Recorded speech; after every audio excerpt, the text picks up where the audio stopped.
바벨론 왕 느부갓네살이 유다 왕 여호와김의 아들 여고냐와 유다 방배들과 목공들과 철공들을 예루살렘에서 바벨론으로 옮긴 후에 여호와께서 여호와의 전 앞에 놓인 무화과 두 광주리로 내게 보이셨는데 한 광주리에는 처음 익은 듯한 극히 좋은 무화과가 있고 한 광주리에는 악하여 먹을 수 없는 극히 악한 무화과가 있더라.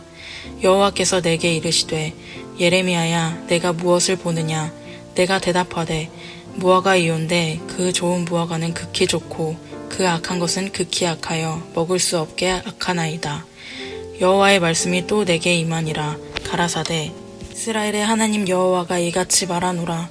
내가 이곳에서 옮겨 갈대아인의 땅에 이르게 한 유다 포로를 이 좋은 무화과 같이 보아 좋게 할 것이라.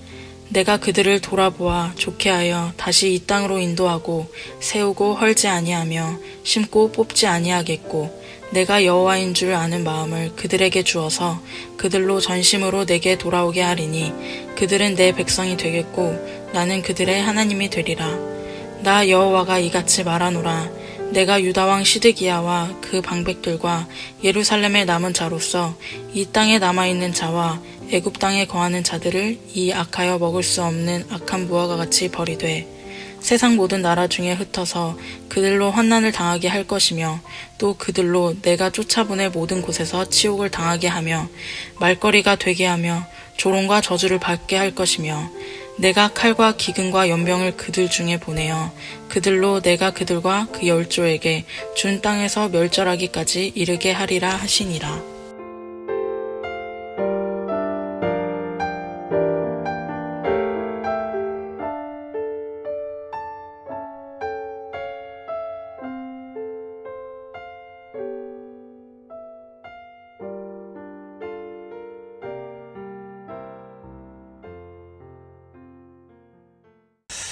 굉장히 감사합니다. 오늘 우리 주희가 읽어주님 말씀으로 아낌없이 주는 나무의 환상이라는 제목으로 함께 말씀을 나누기를 원합니다.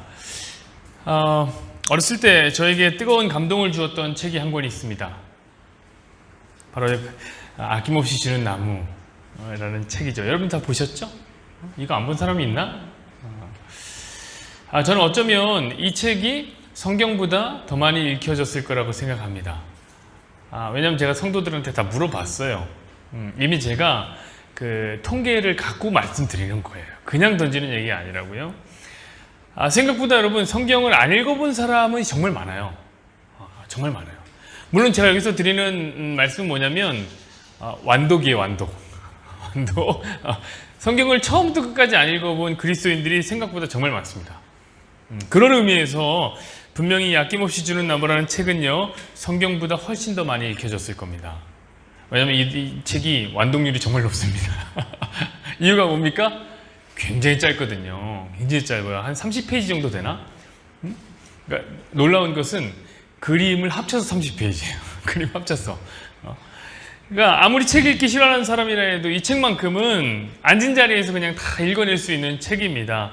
사실 그래서 감동적인 거예요. 뭐가 감동적이냐면 분량이 감동적이에요. 분량이. 반면에 성경은 너무 길어요. 그래서 통독이 어렵죠. 성경은 완독률이 떨어집니다. 여러분 많은 사람들이 저한테 그러더라고요. 목사님 유튜브 구독자 수를 늘리려면 설교를 10분 미만으로 줄이셔야 됩니다. 그런 얘기를 하더라고요. 저는요 유튜버로서 저 유튜버예요. 많이 흔들려요. 많이 흔들려요. 그렇지. 사람들은 길면 안 봐. 설교를 줄여야만 해. 이런 생각이 든다고요. 그런 고민을 하던 어느 날 저는 성경을 읽다가 무심코 하나님께 이런 기도를 드렸습니다. 하나님, 먼지와 같은 저라도 하나님께 감히 이런 충언을 드리고 싶습니다. 하나님 요즘 사람들을 잘 모르시나 본데 사람들이요 하나님 말씀을 보게 하려면요 하나님 말씀 이렇게 길게 쓰셨으면 안 돼요. 사람들은 성경이 너무 길어서 안 봐요. 여러분 저도 목사지만 성경 읽기가 힘들어요. 저는 요즘에 아이들과 함께 성경 통독을 하고 있습니다. 그리고 미워도 다시 한번 해서 또 성경을 읽고 있습니다. 그리고 또 목회자들 그룹 사이에서 성경 통독하는 게 있습니다. 그런데 성경을 읽기가 너무 힘듭니다. 그리고 우리 구집사님이 이 성경 읽기 프로그램 이름을 잘 지었어요. 아주 잘 지었어요. 미워도 다시 한번.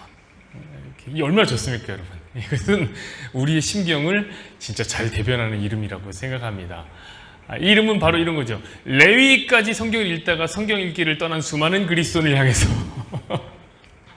그래, 성경이 미운 거 안다. 하지만 그래도 다시 한번 읽어보자. 이런 얘기를 하는 거죠. 그래서 저도 여러분에게 이런 말씀을 드립니다. 어쩌면 제가 설교가 길어지는 것은요, 저 위에 계신 분을 제가 닮았기 때문이 아닌가, 이런 생각을 해봅니다. 그러니까 여러분, 미워도 다시 한번 설교를 들어보십시오. 설교를 들어보세요. 제가 반응하잖아요. 알겠다고. 그래도 여러분, 제가 요즘에 시간 많이 줄였습니다. 원래 한 40, 50분 하다가 지금 30분까지 줄였어요. 30분까지 줄였어요. 그럼 놀라운 것은 무엇이냐면, 사실 따지고 보면 분량은 똑같다는 거. 원고지를 제가 보면 아는데 분량이 똑같아요. 그래서 제가 말이 빨라졌습니다. 말이 엄청 빨라졌어요. 많은 분들이 제 설교가 빨라졌다고 하는데 다 이유가 있습니다. 저는요, 여러분에게 다 맞춰드려요. 여러분 짧게 하면 막 짧게 해요. 그러니까 사실은 제가 아낌없이 주는 나무죠. 그거 봐요. 제가 그렇다고 하잖아요. 여러분은 어떤 마음으로 이 책을 읽으셨나요? 다 읽어보셨죠? 이 나무는 진정 모든 것을 소년에게 다 줍니다. 열매도 주고, 그늘도 주고, 나뭇가지도 주고, 잎사귀도 주고, 그리고 줄기까지 다 내어줍니다. 그리고 이제 남은 것은 밑동 하나, 그루터기 하나밖에 없습니다. 그마저도 이제 나무는 소년에게 다 내어줍니다. 아니, 이제 소년이 아니죠. 나이가 들어서 할아버지가 된 소년에게 이 나무는 이렇게 얘기합니다. 많이 힘들었지. 자, 나를 깔고 앉으면 좀 쉴 수 있을 거야. 이렇게 얘기합니다.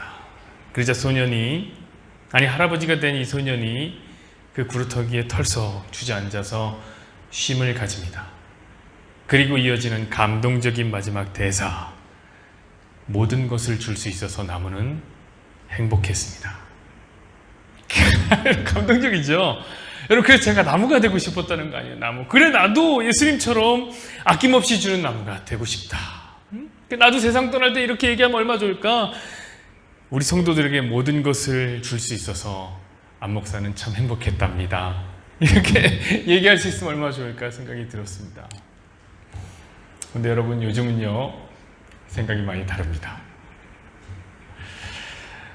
사랑하는 여러분, 아낌없이 주는 나무가 이 소년에게 준 것이 정말 뭡니까? 무엇을 준 겁니까? 그렇습니다. 다 줬죠. 그래서 저는 이것을 한마디로 뭐라고 말하고 싶으냐면 주권이라고 말하고 싶어요. 나무가 소년에게 준 것은 주권입니다. 하고 싶은 것을 할 수 있도록 모든 권한을 준 것이죠. 소년은 자기에게 필요한 것이 생길 때마다 나무를 찾아갔습니다. 그리고 나무에게서 다 가져갔습니다. 그게 바로 주권을 준 거예요. 주권을. 나무는 소년에게 주권을 준 것입니다. 그러나 나무는 모르는 것이 있었습니다. 어쩜 나무가 너무 착하기 때문에 몰랐을 수도 있는데요. 그건 뭐냐면 이 소년 역시 죄인이라는 사실을 몰랐어요. 자, 죄인이 주권을 잡았을 때 어떤 일이 일어납니까? 이와 같은 일이 일어나는 거예요. 남는 게 없습니다. 그렇습니다, 여러분. 죄인의 최종 결말은 뭐냐면 자멸이에요. 자멸하는 것. 아낌없이 주는 나무에서는 마지막에 그래도 구루터기 하나 남아 있습니다. 사실 저는 이 동화가 오늘날의 이 시대를 반영한 동화는 아니라고 생각해요. 만약에 이 시대를 이 동화가 반영했다면 내용이 좀 바뀌어야 되죠. 이렇게 바뀌어야 돼요. 소년이 장성하자 장년이 되지 알았습니다. 나무는 돈이 안 되는구나. 그래서 부동산이 돈이 되는 것을 알게 된 이 소년은 나무를 밀어버리고 그 위에 건물을 지었답니다. 그리고 이어지는 마지막 대사. 나무는 흔적도 없이 사라졌지만 모든 것을 줄 수 있어서 행복했답니다. 이렇게 바뀌어야죠. 여러분, 이것이 진정 행복입니까? 나무는요, 사실 소년을 망쳐버린 거예요. 소년을 무너뜨려버린 거예요. 여러분, 기독교란 무엇입니까? 어떤 사람들은 기독교가 아낌없이 주는 나무라고 생각해요. 하나님은 아낌없이 주는 나무입니다. 하나님은 인간에게 모든 은혜를 주시는 분입니다. 하나님 일단 우리에게 구원을 주세요. 이 구원이 바로 그 나무의 줄기예요. 그리고 그 줄기에서 뻗어져 나오는 물질의 복을 열매로 주십니다. 때로는 관계의 복을 열매로 주시기도 합니다. 우리가 몸이 아플 때는 새로운 가지를 여기에 접붙여서 우리의 이 병든 몸은 잘라내 버리시고 새로운 병고침의 이 접붙임 통해서 우리는 완전히 새로운 육체를 얻게 됩니다. 그렇게 말합니다. 저기 다리 하나만 건너가면 어떤 교회는 삼박자 축복을 얘기하죠. 내 영혼이 잘됨 같이 내가 범사에 잘되고 강건하기를 축복하노라. 그들이 이렇게 말합니다. 하나님은 우리 성도들에게 이렇게 축복하세요. 첫 번째, 우리의 영혼이 잘되게 해주시고, 두 번째, 범사가 잘되게 해주시고, 세 번째, 우리 강건하게 해주세요. 그들에 의하면 하나님은 영혼과 범사와 건강이 잘되게 해주시는 분이죠. 이들이 말하는 기독교는 아낌없이 다 주기만 하는 아낌없는 나무입니다. 여러분 정말 그런가요? 여러분이 생각하는 기독교도 과연 그러한가요? 하나님은 과연 여러분에게 정말 아낌없이 주는 나무인가요? 저는 아니라고 생각해요. 우선 경험론적으로 하나님은 아낌없이 주는 나무와는 거리가 멉니다. 자, 여러분은 누굽니까? 여러분 하나님 자녀잖아요. 여러분 하나님 백성이잖아요. 그럼 하나님께서 여러분에게 아낌없이 주시나요? 대개 이런 말 하면 네 라고 말해야 될 것만 같습니다. 그런 것 같은데요. 그럼 뭘 주셨나요, 하나님이? 여러분이 원하는 거 정말 주시나요? 여러분이 이게 원하는 만큼 돈을 주시나요? 여러분, 아낌없이 준다는 말은 말 그대로 아끼지 않고 다 준다는 건데, 이 세상에 풍성한 것이 다 하나님의 것이 아닙니까? 하나님이 이렇게 말씀하셨습니다. 저 하늘도 내 것이요, 이 땅도 내 것이요, 은도 내 것이요, 금도 내 것이요 라고 말씀하셨습니다. 그럼 우리가 이렇게 말하면요, 하나님 저 하늘은 괜찮고요, 저 하늘은 고사하더라고요, 저는 이 땅만 주세요. 땅만 좀 주십시오. 많이도 필요 없고 서울에 한 100평만 주십시오. 지방은 안 됩니다. 산은 안 됩니다. 서울에 100평만 주십시오. 하나님 이왕에 아끼지 않고 주신다고 했으니까 이왕이면 오리동 쪽 같은 데 말고 강남에, 한복판에, 이왕이면 가장 핫한 데 주십시오. 여러분 아닙니다. 하나님은 나그네처럼 살라고 하십니다. 하나님은 아브라함에게 이 세상에서 땅 한 평 주지 않으셨습니다. 그러므로 여러분 우리의 경험이 말해주는 거예요. 하나님께서 아낌없이 주는 나무일 리가 없다. 이렇게 밝혀주고 있는 겁니다. 여러분의 경험은 어떠십니까? 어째 다들 죽상인 걸 보니 하나님 많이 안 주시나 보네요. 심심한 위로의 말씀을 드립니다. 자, 그뿐 아니죠. 자, 논리적으로 봐도 하나님께서는 우리에게 아낌없이 주는 나무가 되실 수 없습니다. 그렇지 않다 정도가 아니라 그럴 수 없습니다. 왜냐하면 하나님은 우리가 죄인이라는 사실을 누구보다 잘 알고 계십니다. 하나님은 우리의 속마음을 훤히 들여다보시는 분입니다. 그분은 중심을 보십니다. 우리 쓰레기장 같은 내면의 욕망을 다 보고 계세요. 당연히 그런 죄인에게는 아낌없이 줄 수 없습니다. 여러분, 램프의 진이도 악당 좌파의 소원을 들어줄 때는요, 뭔가 좀 들어주기를 꺼려합니다. 좌파가 소원을 빌 때 진이가 들어주기를 꺼려해요. 여러분, 그런 인간의 유치한 선악 개념으로 보다 한지라도 악한 사람에게 주권이 돌아가면 안 된다는 것을 안다고요, 우리가. 그렇다면 하나님께서 과연 우리에게 아낌없이 주실까요? 하나님께서 우리에게 주권을 맡기실까요? 그럴 리가 없죠. 그럼 나만 하는 게 없어요. 하나님은 아십니다. 하나님은 오히려 저는 이렇게 말하고 싶어요. 하나님은 아낌없이 주는 나무가 아니라 아껴가며 주신다. 최대한 아껴가며 어떤 것을 줘야지 저놈이, 저 죄인 놈이 제대로 받을 수 있을까? 이것도 안 되고 저것도 안 되고 심지어 이것도 안 되는구나. 이렇게 가려가면서 주시는 분이다. 그러니까 하나님은 아낌없이 주는 나무 스타일이 아니라 하나님은 까탈스러운 공무원 스타일이라고요.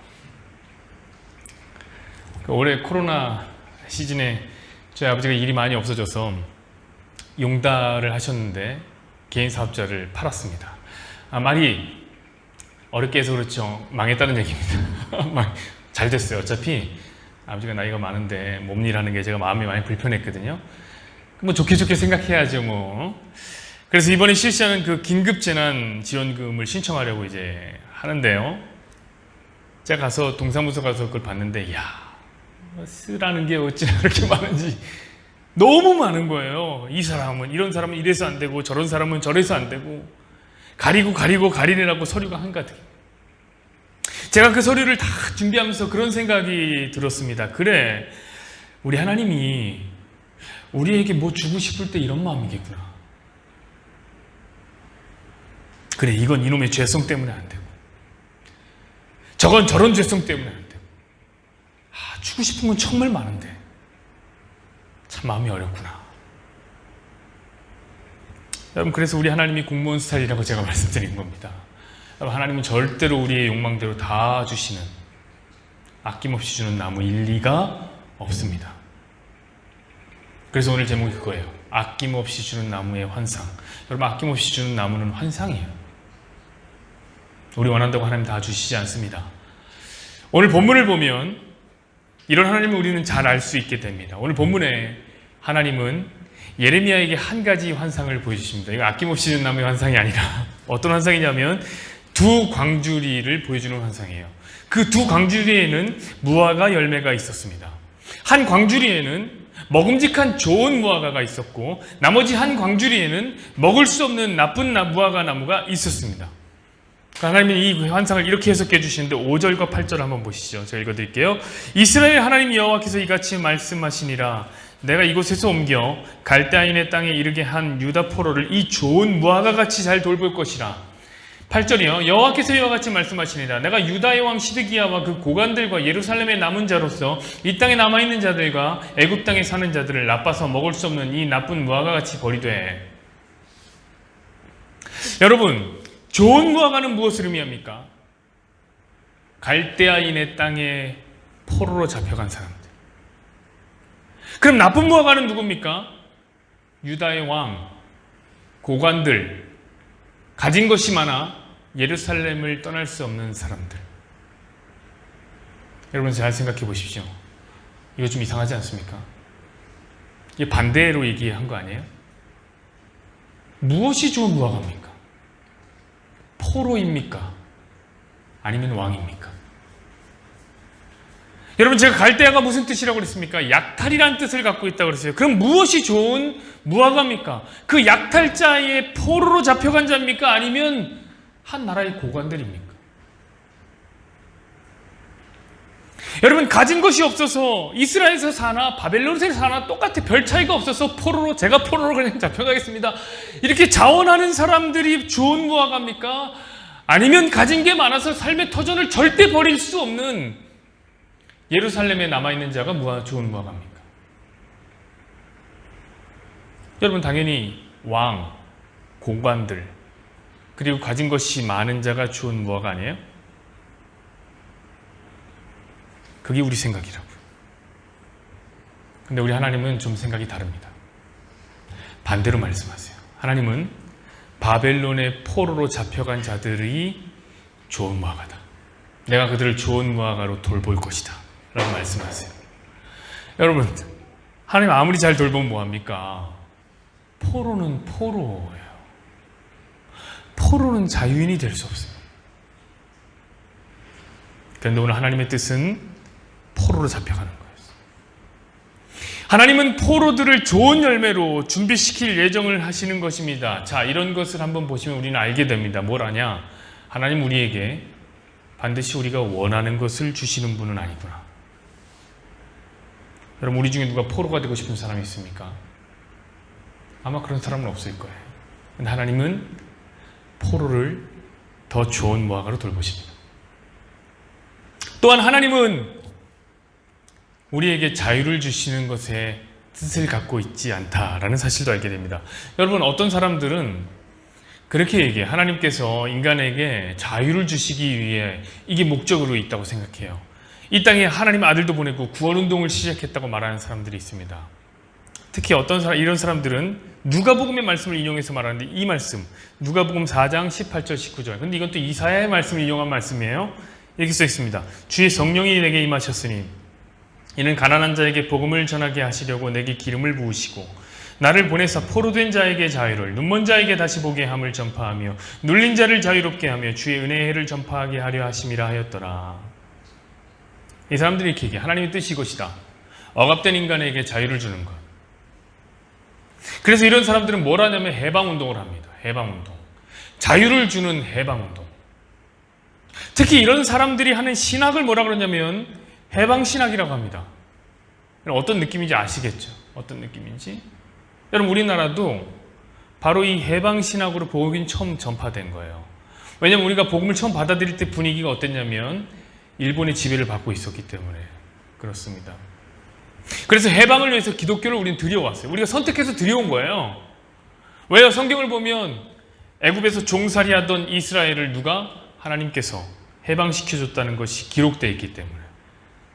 여러분, 그래서 기독교 들여온 거예요. 독립운동을 할 때 보면 우리나라의 그 민족 대표 33인 중에 절반 가까운 숫자가 뭡니까? 기독교인이에요. 기독교인. 그리고 다 이유가 있습니다. 여러분, 누가 뭐래도 한국교회는 해방신학 안에 속았습니다. 그래서 결국에 어떻게 됩니까? 우리는 해방을 이루었죠. 우리는 해방이 됐어요. 실로 엄청난 쾌거였습니다. 진짜 사람들 생각해서 하나님 뜻이 해방이구나. 우리가 기독교 갖고 들어올 때 해방됐구나. 기독교계엔 잔치가 일어났습니다. 해방되죠. 근데 여러분 한번 잘 생각해 보세요. 이 해방신학에는 결정적인 문제가 있습니다. 결정적인 문제. 그게 뭘까요? 그거는 해방이 되고 난 후죠. 해방이 되면 기독교의 존재 이유가 상실됩니다. 그렇지 않아요? 해방이 돼서 자유를 얻은 사회에 무슨 해방신학이 필요합니까? 아무 의미가 없는 거예요. 그래서 사실 해방은 오히려 한국교회에는 위기였던 거예요. 역설적이지만 해방신학이 가장 중요하게 여기는 가치 자유는 오히려 해방신학 자체를 무의미하게 만드는 해방신학의 원수였던 거예요. 그 뱀이 자기 꼬리를 잡아 삼키는 것과 같은 원리입니다. 여러분, 그러나 한국교회는 그렇게 무너지는 그런 무력한 교회가 아닙니다. 저력이 있었습니다. 똑똑합니다. 그 해방 직후 한국교회가 잡은 캐치프레이즈가 있으니 그게 뭐냐면 가난으로부터 해방이었어요. 새로운 해방이 시작된 거예요. 아직 자유가 온 건 아니다. 너 일본으로부터 독립을 얻었지만 아직 자유 온 건 아니야. 가난이라는 억압이 여전히 한국 사회를 짓밟게 있다. 진짜 대단합니다. 전 진짜 보면 똑똑한 것 같아요. 사람들 보면. 그래서 기독교는 여전히 필요했던 거예요. 왜요? 하나님은 자유를 주시는 분이니까. 이 전환. 진짜 기가 막힌 전환이에요. 이 표가 단방에 통했다는 거 아니에요. 특히 한국교회든 한국 전쟁 직후에 끔찍한 가난을 겪었는데 이런 가난한 시대 한국교회는 뭐라 그러면 늘 가난으로부터 하나님께서 자유를 주시겠다 하고 기도를 해줬단 말이에요. 해방신앙은 힘이 있어 보였습니다. 어떤 일이 있었죠? 60년대부터 90년대까지 한국 사회는 비약적인 발전을 이뤘어요. 한강의 기적은 가난이라는 감옥에서 사람들을 해방시키기를 시작했습니다. 그래서 이제 굶는 사람들은 없어요. 잘 데 없는 사람 없어요. 물론 빈부의 격차가 심해졌지만 빈부 격차 때문에 느끼는 빈곤감은 절대 빈곤은 아니라고요. 배고파 죽는 사람 없다고요. 이제 이 말은 뭐냐면 한국교회는 다시 한번 자유를 얻은 것입니다. 자, 자유를 얻었다. 그럼 생기게 되는 필연적인 문제가 뭡니까? 가난으로부터 자유를 얻은 해방신앙이 더 이상 필요 없다는 거죠. 한국교회에 무슨 의미가 있습니까? 그래서 오늘 한국교회 사람들이 빠져나가는 겁니다. 사람들은 더 이상 해방이 필요 없어요. 이 시대 사람들은 다들 필요 이상의 자유를 느끼고 있습니다. 우리 다 자유롭다고 생각해요. 어쩌면 이제 한국교회가 또다시 돌파할 수 있는 한 가지 방법을 찾아야 되는데 그건 뭐냐면 또 다른 감옥을 만들어야 된다는 거예요.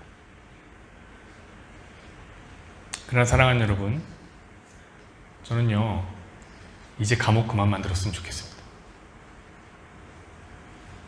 사실 하나님은 자유와 해방에는 별 관심 없어요. 오늘 본문을 보세요. 만약 하나님이 자유와 해방을 이스라엘에게 주기 원했다면 바벨론에 왜 포로로 보냅니까? 예레미야서를 보세요. 하나님은 계속해서 바벨론의 포로 생활하라고 밀어붙이십니다. 그건 내 뜻이야. 바벨론의 포로가 되라. 심지어 오늘 하나님께서는 바벨론의 포로를 좋은 무화과로 키우겠다라고 말씀하셨습니다. 그러니까 하나님은 자유와 해방이라는 뜻을 갖고 있는 게 아니라고요. 그렇게 말씀하지 마세요. 누가복음에서 말씀하시는 그 자유는 인간이 존재적으로 갖고 있는, 인간이 존재적으로 갇혀있는 그 죄악이라는 거대한 감옥으로부터 해방되고 자유를 주겠다는 의미죠. 신체적인 물리적인 자유나 더 노골적으로 가난으로부터 자유의 이야기는 절대 아닙니다. 만약 여러분 가난으로부터의 자유가 진정 하나님의 뜻이라면 미국이라는 나라 하나님 제일 잘 섬기겠네요. 아니잖아요. 그럼 미국은 우리나라 신앙보다 한 발 앞서서 무너져가고 있어요. 지금. 여러분 만약에 가난으로부터의 자유가 하나님 뜻이라면 저기 석유 콸콸 나오는 저기 이슬람 국가들은 뭐라고 설명하겠습니까? 여러분 미국은요 그나마도 빈부격차가 심해지고 노숙자들 많이 나타나고 영아 사망률이 늘어나고 있어요. 반면에 이슬람 국가들은 전부 부자예요. 국민이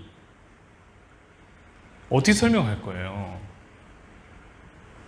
여러분 잘 들으세요. 이건 오해하고 말 것도 없어요. 하나님께서 우리에게 진정으로 주고자 하는 것은 자유가 아닙니다. 우리에게 원하는 대로 주권 줄 그런 거 아닙니다.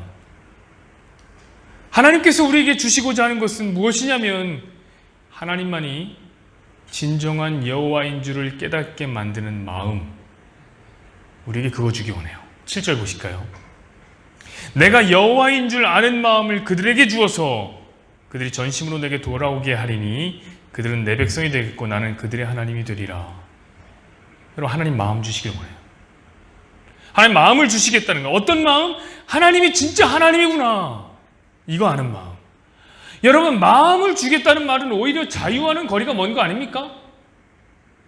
그렇죠? 우리는 늘 자유의지를 말해요. 그 자유의지를 발동해서 하나님 우리가 선택하고 하나님 사랑하겠다라고 우리는 자유를 얻고 자유를 가지고 하나님을 선택하겠다고 말해요. 근데 오늘 본문을 보세요. 그 마음은 우리 안에서 나타나는 게 아니래요. 하나님 주시는 거래요. 하나님께서 우리 마음속에 하나님을 인정하는 마음, 하나님을 신뢰하는 마음, 하나님을 사랑하는 마음을 부어주신대요. 그럼 이거 자유 아니잖아요. 정확히 말하면 자유 아니잖아요. 여러분 맞습니다. 하나님 우리에게 완전한 자유를 주지 않으셨어요. 왜요? 그럼 망하는데요. 죄인이 무슨 자유요? 죄인에게 자유는 죄 짓는 자유밖에 없어요.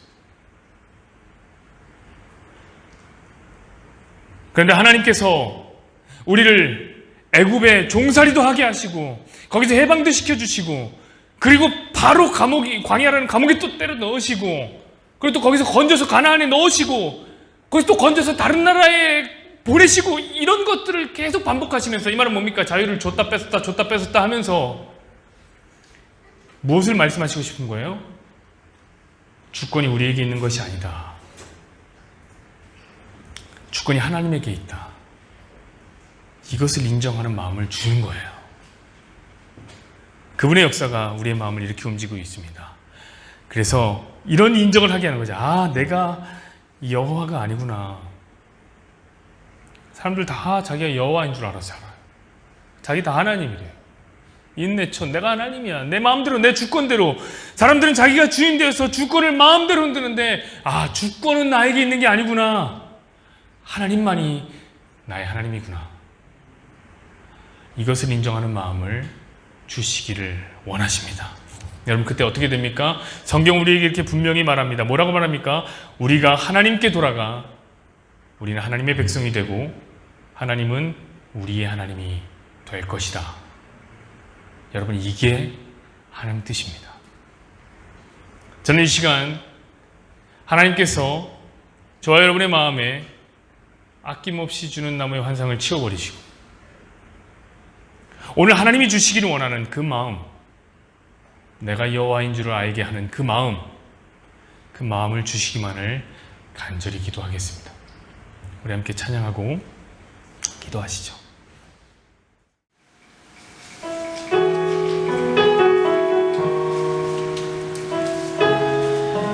힘들고 지친 분들 이 가사 통해서 주님 다시 나아갔으면 좋겠습니다.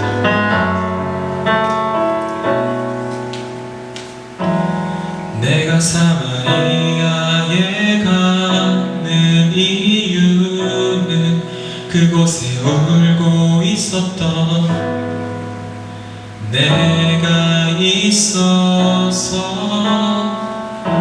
햇볕이 따갑고 그늘도 없는 낮에 나는 기다렸단다. 내가 내게 오기를 아무도 찾지 않으나 낮에 우물가에 어젯밤 울다 잠든 내가 내게로 온다. 아무도 찾지 않으나 낮에 우물가에 이제껏 삶에 지친 내가 내게로 온다. 나는 사마리아 여인에게 말을 건다. 기쁨의 참말을 건다. 하늘 보자 내려놓고 그래 여기에 왔다고. 넌 내게 다시 이리 재촉한다. 물을 내게 달라 한다. 넌 이미 보았다. 그 물이 여기에 바로 내 안에 있어.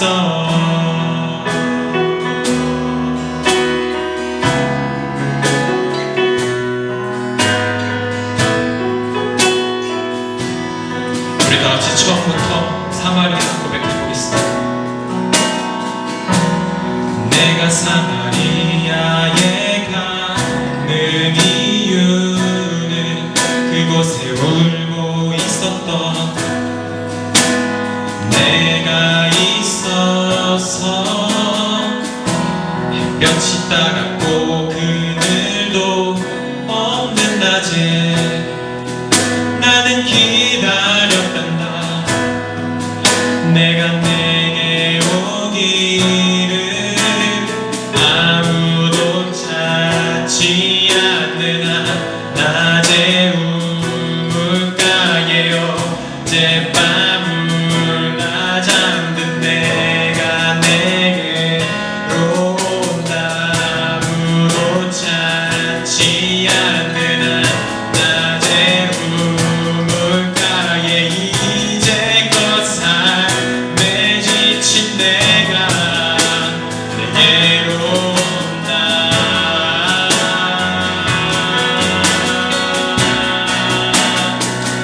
나는 사마리아 여인에게 말을 건다. 기쁨의 참말을 건다. 하늘 보자 내려놓고 그래 여기에 왔다고. 넌 내게 다시 재촉한다. 물을 내게 달라. 넌 이미 여기에 내 안에 있어. 나는 사마리아 여인에게 말을 건다. 기쁨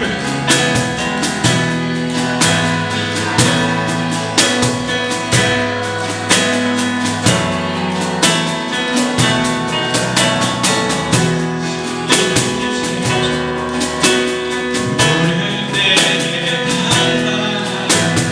넌 이미 보았다. 그 물이 여기에 내 안에 있어.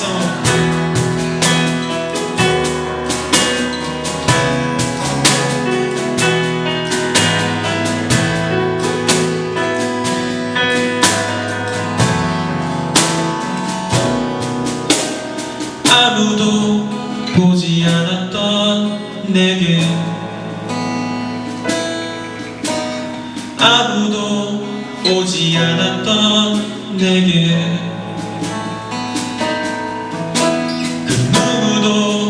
찾지 않았던 내게 아무도 오지 않았던 내게 아무도 오지 않았던 내게 누구도 찾지 않았던 내게 내가 지금 간다. 나는 사마리아 여인에게 말을 건다. 기쁨에 참 말을 건다. 하늘보다 내려놓고 그래 여기에 왔다고.